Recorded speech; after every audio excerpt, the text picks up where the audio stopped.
Since early September, the US has been striking these boats off the coast of Venezuela. This has escalated into a massive military buildup in the Caribbean. The Trump administration is saying we have a lot of drugs coming in from Venezuela. All you have to do is look at the cargo, big bags of cocaine and fentanyl all over the place. But is that really the whole story? Anatoly, you've covered Venezuela for over a decade. Have they provided any evidence that these boats were actually carrying drugs?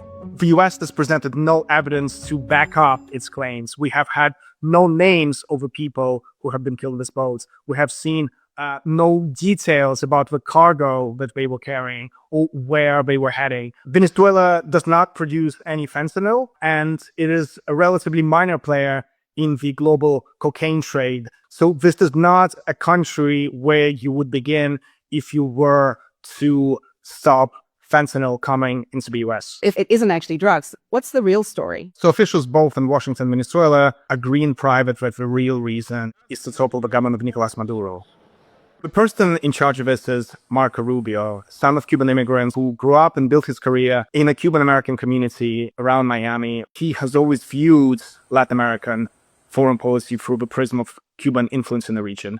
Venezuela has for decades been a main economic backer of Cuba that has propped up the government there with cheap deliveries of oil, cheap credits, investments. To Rubio and his allies, getting rid of Maduro was the first step towards ridding Latin America of dictatorship in Cuba. How has Rubio managed to sort of spin this as a drug story? Under both Democratic and Republican administrations, the policy towards Venezuela has always been framed in terms of democracy and human rights. And frankly, these are not the issues that Trump has signaled are important to him. So Rubio has been able to help designate Venezuelan governments as a drugs cartel. Nicolas Maduro is an indicted drug trafficker in the United States, and he's a fugitive of American justice. So therefore, the fight against Maduro, the struggle to topple him from power, is now being framed as part of a larger war against drugs in the region.